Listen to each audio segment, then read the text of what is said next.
something, and every attempt to share any picture containing the woman results in the same thing: failure or immediate deletion. Super inconvenient, I know, but I'll do my best to describe the issue. And before you bother spamming my comment section with every word for liar in the dictionary, I'm not saying that you have to believe me. I'm asking those of you who do to help me keep my job and sanity, both of which I feel precariously close to losing each day this phenomenon persists. Monday, I was polishing up images for the college's fall enrollment campaign, removing background clutter, dropping in the logo, the usual. The deadline was Tuesday. My creative director had already emailed twice, and I was doing what I always do under pressure, which is procrastinate harder. So by the time that I opened up the image generator, it was nearly 11 p.m. Now, I'm not the sort to lean on AI for everything, but I've never had a real problem with it until all this, and the job needed doing. The prompt was literally nothing. Mundane as anything I've ever written. Edit this photo of a diverse group of students on campus. Adjust for warm lighting, aspirational. Include the following logos and text. Your future begins here. The kind of thing that I've generated 100 times. She was in the first output. I didn't clock it immediately. I was tired and scanning mostly for the usual problems. Fused fingers, bad teeth with that weird smudged quality. That glazed expression that AI gives people that makes them look freshly concussed.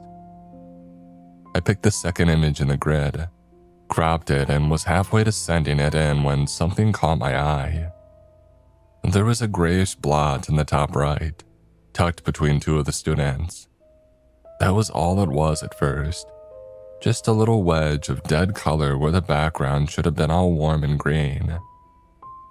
I zoomed in expecting one of those uncanny, almost faces that these programs sometimes invent in crowds, and found something close enough to justify being annoyed. A strip of something dark and stringy, hair maybe, and a pale curve beside it that might have been skin. Mostly it just made the image unstable. So I fed the picture back in with a prompt. I removed the partial figure behind the woman in the third row, second from the right. The gray artifact and dark hair-shaped section. Only used students from the original image, and brighten the logo. Sent. And the second batch came back with the same blot. Same corner. Same place between the same two students. Only now the gray had edges. The dark strip had separated into something more like hair, and the pale curve had settled into the suggestion of a cheek. One small shadow sat where an eye might have been, though it was buried so deeply between shoulders and lanyards that I had to lean toward the screen to be sure that I was seeing it at all. It was irritating and more than a little ugly, but otherwise unremarkable, so far as AI mess-ups go. So I fed the picture back in. I removed the partial figure behind the woman in the third row, second from the right. A section of hair and part of a face. Only used students from the original image. Brighten the logo. Send. And yet she was in the third batch too. It was a woman, I could see that much now. She lingered in the same side of the frame, half obscured by another student. But it was her. I knew it from the placement first and then the color. That drained, grayish cast, like the color of still water. Her chin had more shape now, jutting almost at a knife point. Her nose sat wrong. Not deformed, not exactly, but assembled badly. Like the program had been given the idea of a face, and only gotten halfway through building one and elected for another entirely. The rest of the image had degraded around her. Brenna, a recent graduate and a girl that I had spoken to once or twice, had gone murky before her. Her face smudged like a thumb had dragged across it before the ink could dry and scattered her features haphazardly. I scoffed, closed the tab, and I opened up an older model, more dependable. The familiar dark interface loaded. I pasted the caption, uploaded the photos, and waited. And drafting apologetic Teams messages to the higher-ups while the icon spun. After a minute, it finished. And there she was. Not the blot nor the half-face, but a woman or something close. The image was standard enough at first glance. All the unusual inaccuracies from a weaker model present. Too much shine on the teeth, vague blurring, and nonsense words in the background. Except that off-center behind Brenna, the gray patch had finally resolved into something like a person. I could see the top half of her now. She was leaning around Brenna, not accidentally caught there, not blended into the crowd, but almost angled with a purpose that made the whole image feel staged around her. Her skin wasn't pale so much as utterly colorless, a gray that seemed natural only for dead things. Her hair caught the light wrong, hanging in thick black ropes that made it seem wet against a graying scalp. She was too tall for the students around her, stooped as though something in her spine wouldn't let her stand straight. The longer I looked, the more uneasy details seemed to leap forth at me. On the left side of her face, one eye sat above another, two where there should have been one, the lower beady and almost bird-like. The right side had a single eye set slightly too low. Her arms were wrapped around Brenna in a way that made it look as though she was almost drawing her in. A thumb grew from the gray flesh of her right forearm. One hand had too many fingers, the other had not enough. Brenna was barely there at all, her form descending into digital mock, a blend of incongruous features and expressions that seemed more fit for a dolly painting. And the woman, she was leaning around Brenna, or the digital massacre of her anyways, as if it to be seen, or to see me. The thought arrived unbidden, and stupid as it was, the hairs on the back of my neck stood up, my skin crawling with that specific creeping certainty that someone is behind you, and has been for a while. That thing that tells you that if you look over your shoulder just now, you'll find someone or something lurking. Something that had managed to subvert your senses into the moment that realization dawned a second too late. My head snapped around. Only my open bedroom door and a room badly in need of cleaning greeted me. I sighed as silently cursed myself, and I went back to the image. Why did you add the woman? Nothing in the prompt had called for her, and you've also blurred out the actual student. What is wrong with you? A work had faded to the background of my mind. I watched the typing indicator pulse, my eyes dragging back to her against my will. Her gaze followed me. I tested it, leaning left and then right, and I could have sworn. The page jolted as the response loaded, and I nearly came out of my chair.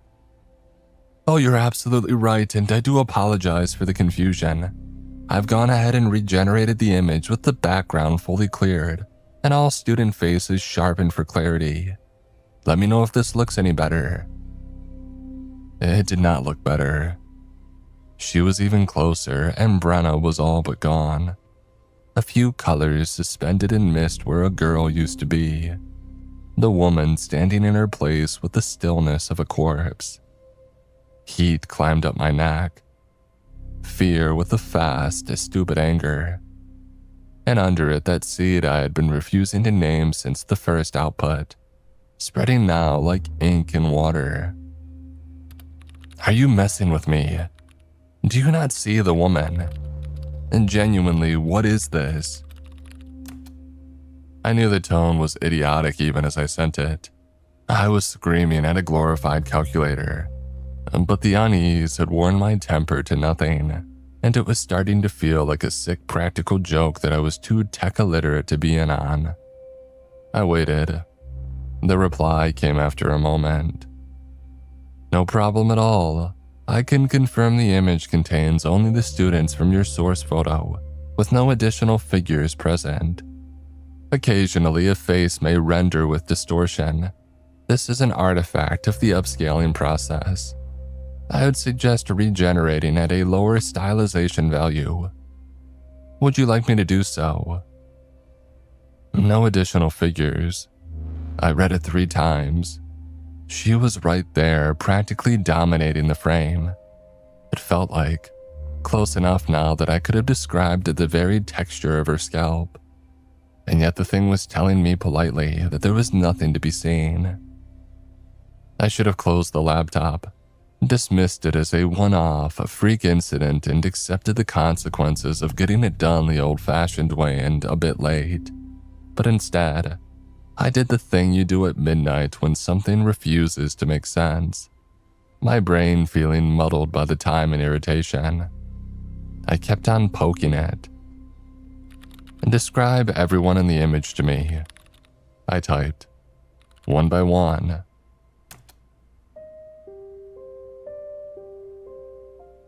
It answered almost immediately. Of course. Front row, a young man mid-laugh in a university hoodie. Beside him, 2 students sharing a phone. Behind them, a young woman in a green lanyard, smiling at the camera. To her left. It went on like that. 6 students, it named all 6 and it placed all 6. And the one in the green lanyard smiling at the camera was Brenna. Brenna, who on my screen had no face at all.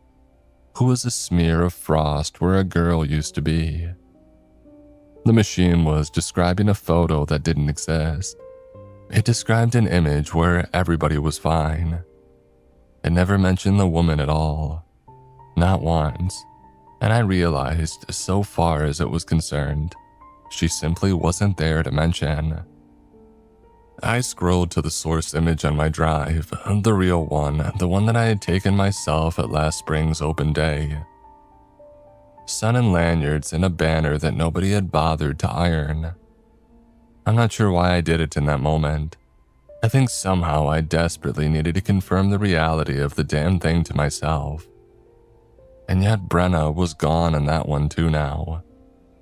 The original, the photograph that had been sitting untouched in a folder on my laptop for 3 weeks.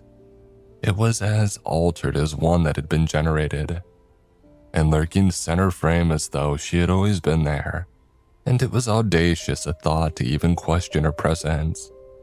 Was that impossible woman? I stared at my screen, nearly slack-jawed, my eyes watering as a nauseating heat blossomed in my gut. It was like whatever this was had reached back through the screen and pressed its thumb to it. I closed the laptop, my hands almost deciding for me. And that's about when I heard the front door, and every animal part of me flared up at once. I was on my feet with my heart thrumming in my throat before I could think clearly, standing in the dark of my room as I listened to footsteps cross the kitchen. And then I heard keys hit the bowl by the door, and Daniel thumping down the stairs to meet my girlfriend, yowling the way that he always does when one of us arrives, as though he's been abandoned for centuries, and Cass's voice going soft and silly in a way that it always does when she talks to the cat like a child. "Why is it so dark in here, weirdo?" she called from down the hall. "You alive?" She came up still in her work polo, smelling like the inside of the restaurant, and took one look at me and stopped in the doorway. Cass closes 4 nights a week at an upscale restaurant in the city, dealing with all sorts of uptight old money folk, and she can read a room before she's all the way through the door. It's the only useful thing the job's ever given her, she says. "Okay," she said. "Oh, what?" "It's nothing, the deadline thing. This program's been glitching all night." "You look like you saw a ghost." "Well, nice to see you too, babe," I greeted her. Actually, come here for a second and look at this. Tell me that I'm not crazy." I opened the laptop and turned it toward her. She leaned in, squinting, her head tilting just a bit. I watched her eyes land on the woman. "Ugh," she pulled back, nose wrinkled like she smelled something gross. "Oh, that's grim. AI is so cursed. I don't even know why they let you use it for work." "Yeah, sure, but Cass, look at her face, the eyes. This is like the third time that I've seen that woman in different generations. Is that not weird?"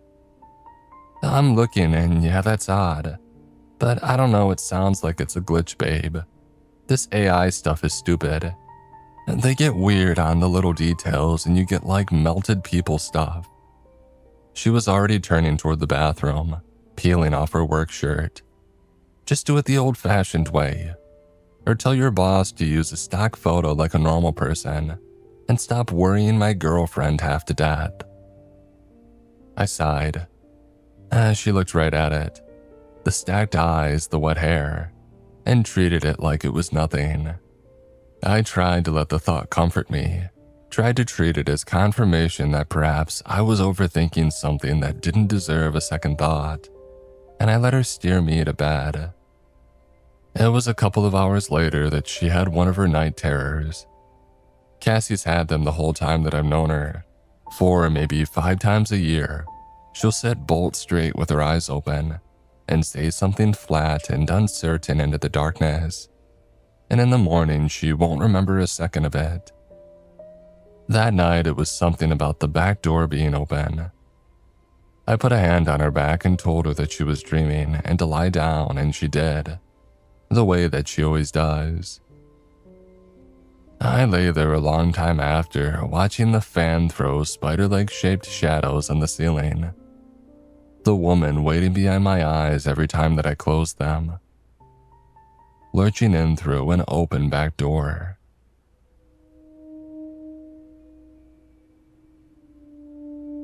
In the morning, I opened the laptop and ran the prompt one more time. Even now, I'm not certain why. I think some part of me believed it all to have been too strange a thing to persist. And yet, Brenna was gone this time, and in her place stood the woman facing front. All 3 eyes open, and in them was an expression that made something crawl up the back of my throat and stay there. I slammed the laptop shut. That was the last time that I opened anything AI. I didn't have a theory and I didn't want to look again. Didn't even want to think about it. My reprieve was short-lived. I went into the office that day because being alone with the laptop felt suddenly worse than being around people. Around 11, Yasmin from admissions stopped at my desk, leaning over the cubicle like some bird of prey, and asked if I had heard the news. "No, what news?" I asked, though even as the words left me, my stomach was already turning. "Oh, about Brenna," she said.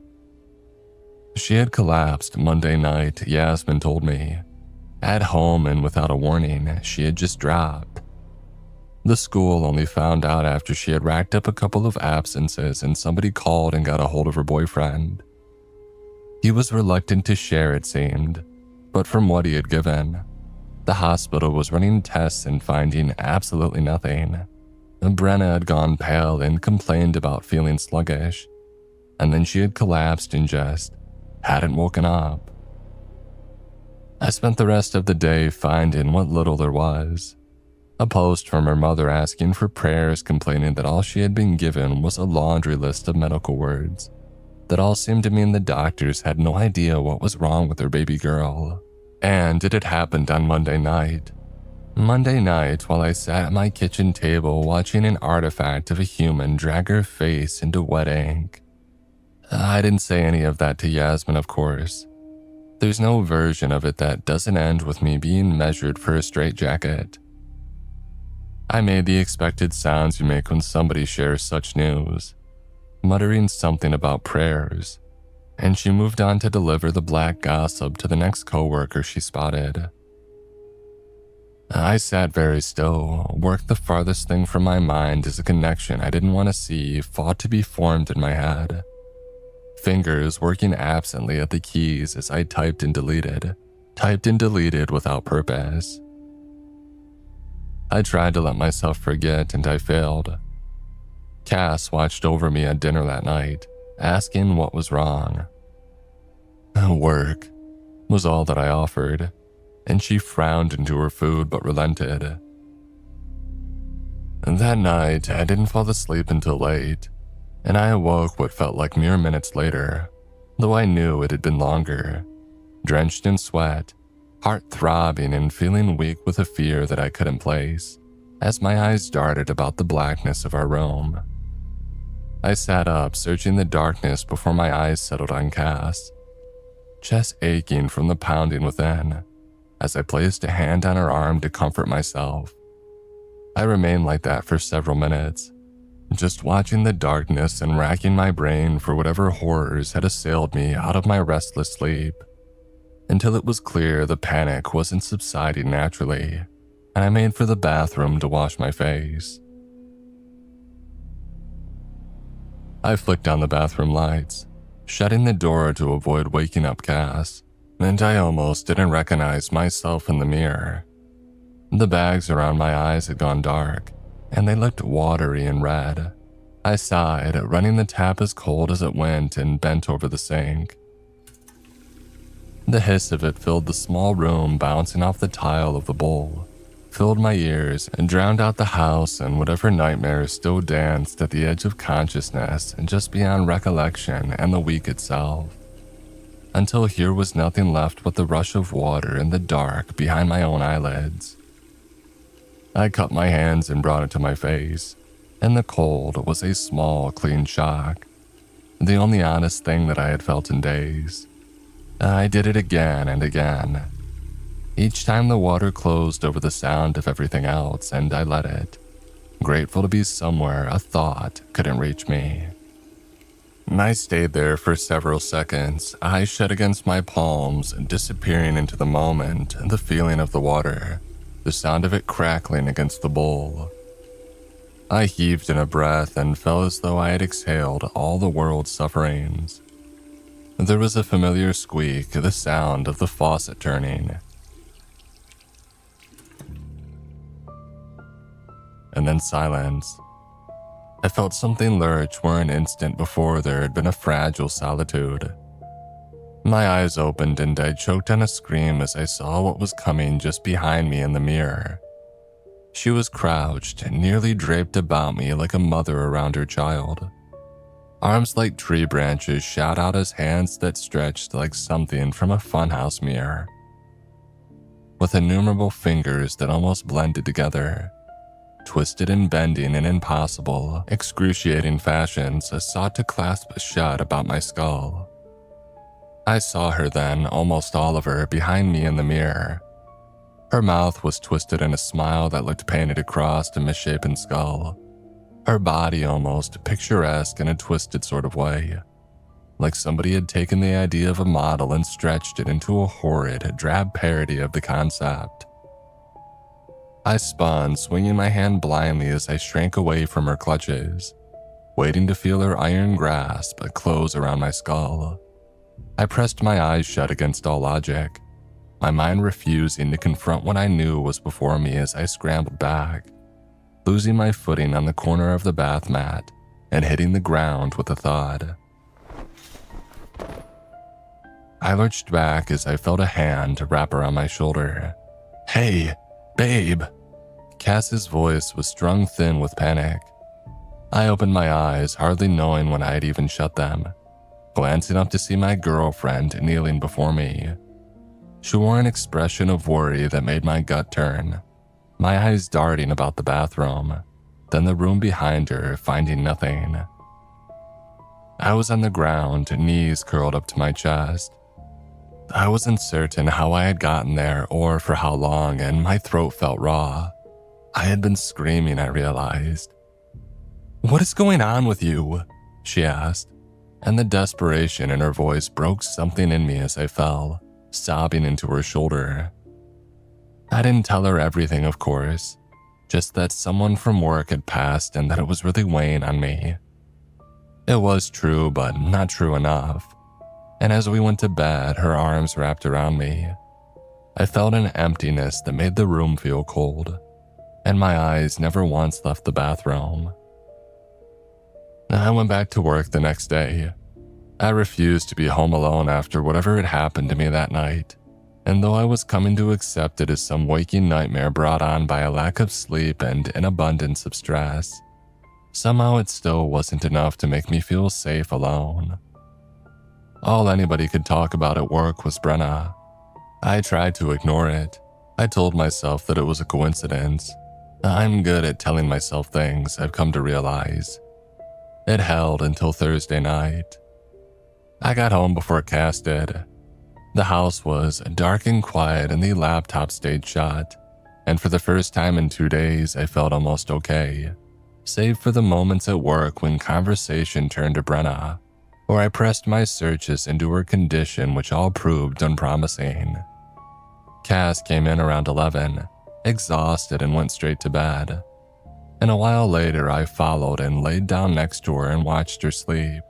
She looked so completely and ordinarily beautiful, one arm thrown over her eyes, her mouth open a little, and I had the kind of thought that you have in such a moment, staring at her so peaceful amidst what had been a nightmare of a week for me, that I wanted to keep her like that, soft and unbothered, untouched by the world.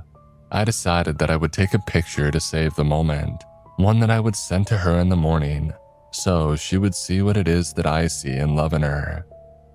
So I lifted my phone off the nightstand and I opened the camera. The regular one. The dumb one that's been on every phone that I've ever owned. I wasn't thinking about any of it. Not the AI, not Brenna. Not the woman and her impossible gray eyes. I was looking at my girlfriend asleep and she looked peaceful, and I wanted to keep her like that. I took the picture. She was in the corner behind the headboard, folded under the slope of the ceiling, because there isn't height in our room for her to stand all the way up. Both eyes on the left of her face open, looking down not at me, but at Cass. Cass looked peaceful beneath her, almost untouched. Almost. There was something wrong around the edges of her face, a softness that I could have blamed on motion blur if my hands had been moving, but they hadn't been. Her mouth, her cheek, the line of her jaw, all of it looked just a little less certain than the rest of the room. Every hair on me stood up at once. My hand started shaking so hard the picture juddered on the screen, and I clamped my other hand over it to hold it still and couldn't. And there was a thin, high sound in the room. And I realized after a moment that it was coming out of me. I could not make myself look up at the real corner over the headboard. Still, over the phone, I could see that there was nothing but empty air, and yet the very space felt malevolent now, poisoned. And yet there she was in the image, as real as anything, so close that I could almost touch her. I reached out before I could stop myself, finding only empty air. My stomach turned and I stood up as the threat of nausea gnawed at me. It had followed me. From my laptop to my phone, from the program to my camera to my very reflection. That woman had somehow followed me. And there she stood, separated only by less than a centimeter of glass. In my home. I almost woke Cass. My hand was on her shoulder, but I stopped because I didn't want this to be her problem too. She was asleep and undisturbed, and she didn't have to be scared yet when I knew that I was scared enough for the both of us. And what would it have done besides terrify her when I had no answers to give? So I took my hand back. Still, I needed someone who wasn't me to look at the thing and tell me that it was really there. I needed to know I wasn't losing my mind. So I tried to post the picture to my Snapchat story. Just put it up, let one stranger comment, "What is that?" so I would know that I wasn't losing it. The upload bar crawled to the end and then nothing happened. I tried again, but the app just sat there like I had never touched it. I don't know how long I spent trying, moving between apps and platforms and trying to text the thing to friends, and then cast his phone before accepting that it was a fruitless endeavor. I didn't sleep that night. Rather, I lay at the foot of our bed, curled around Daniel at Cass's feet, my eyes never once drifting from that corner. And Brenna died on Friday. Yasmin told me at my desk, and I felt something in me come loose and fall a long way down. It had happened the way that she went under, quietly and all at once, the machines with nothing to fight. I sat at my desk, shell-shocked, my eyes staring at my computer screen yet seeing nothing at all. And underneath the grief was a thought that I could no longer stop from forming. She did this. Some way, somehow, that woman had done this. I don't know how, and I didn't know what she was, but she had her gray arms around Brenna in that picture, and now Brenna was gone. And I knew that I didn't get to call that a coincidence for a second time. Not now, not after what I had seen in our bedroom. Something that had no business touching the world had reached out on a screen and touched it anyway. And a girl that I knew was dead.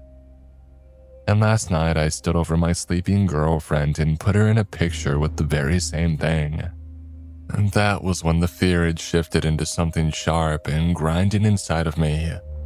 I stopped wishing it were a glitch, because I knew it wasn't, and every second I spent wishing was time wasted. Time I needed to be protecting Cass, protecting our home. And for that, I needed to know what she was. Because whatever she was real enough to kill. She had been watching my girlfriend.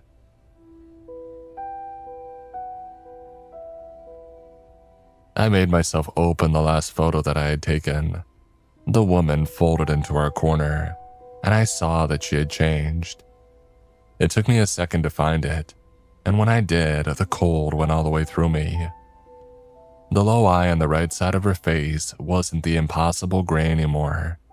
It was brown, warm, a living brown, with that fleck of amber near the iris that I had looked across a desk last spring. It was Brenna's eye, set into that ruined face like a stolen button. And the skin around it that drowned colorless gray. It had warmed by half a shade, the faintest blush coming up underneath like watered ink, like she had swallowed something still warm. Realization rose like nausea. She was wearing pieces of Brenna now. She was keeping them. Cass started sleeping in the morning after I took that picture. Cass, who hasn't slept in past 7 in the 6 years that I've known her, didn't get up until 11. And when she did, there was a grayness in her face, a flatness behind her eyes, and her hand around the coffee mug was cold despite the heat. "Oh, I think I'm coming down with something," she said and laughed, and the laugh had no air in it. I laughed too, and I recall the sound coming out wrong and hitched. She had another night terror that night. Different this time, not like the harmless ones that I had known for the past 6 years. It was perhaps just a bit past 2 a.m. when Cass shut up beside me, eyes open on the corner past the dresser staring at the door. I reached for her back on instinct. "She's so tall," Cass said. My hand froze halfway. "Oh, why won't she stand up straight?" It hardly sounded like a question.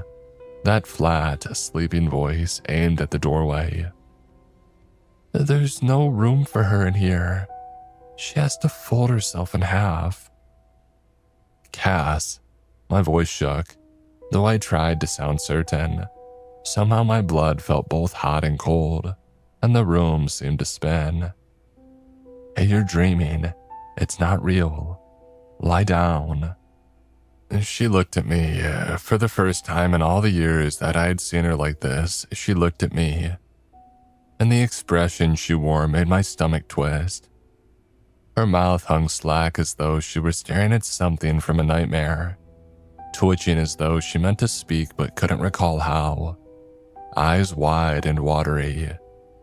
"She isn't yet, but almost," she hissed, and in her tone was something playful, almost mocking, and it took everything in me not to lurch away from my own girlfriend. And then, as though released from some spell, she collapsed back into her pillow, sleeping as though nothing had ever happened. My hands were shaking, but I lifted the phone anyway because I had to know, and I aimed it at the doorway and took the picture.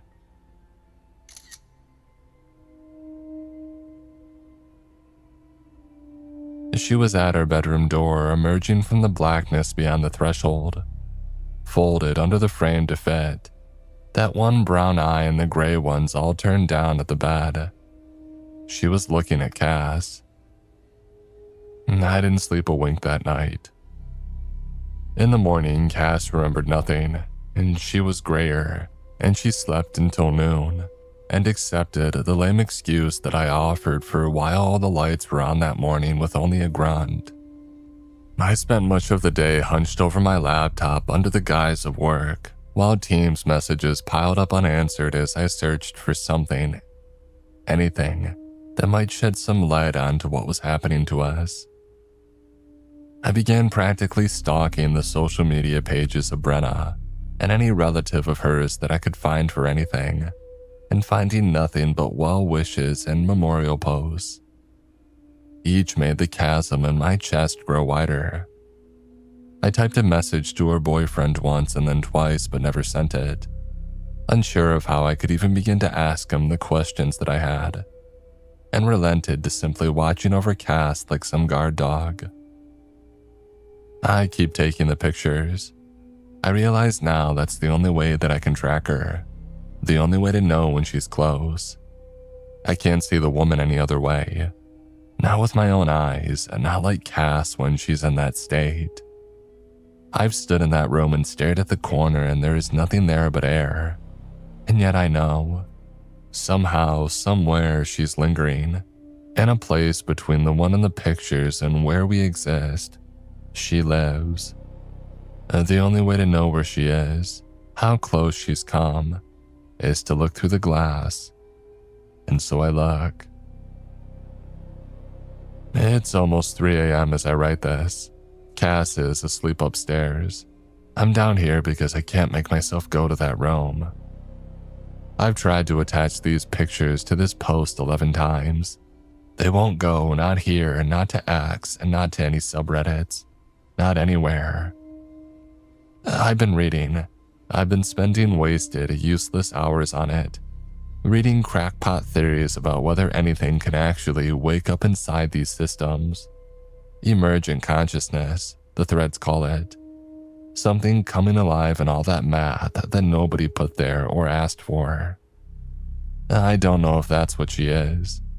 I don't know if she's that, or a ghost, or something older that just found a new kind of door, and I've stopped believing that the difference matters. Here's what I think, for whatever my guess is worth. I think whatever this thing is, she takes something out of the people in her pictures. Something there isn't a clean word for, maybe. Brenna had it and then she didn't. And when it was taken, she was left a husk of herself and then a corpse. And I think, I can't be sure, it's just a feeling that I can't put down. That being in our pictures had stopped being enough for her. The face in someone else's photo, the shape in the dark glass, the thing in the reflection that's gone when you turn around. I don't think it's enough anymore. I believe it wants whatever it is that we have, what it has been made to witness through the looking glass. I don't know. Even reading that now, I sound insane, and I'm starting to wonder if I might not be. I'm sure you will all be certain to reassure me. But still, the internet is a big place. As new as this technology is, I have to think. I have to hope selfishly that I'm not the first to encounter something like this, and that one of you out there has an answer that can help me put an end to this and return to what my life was a week ago.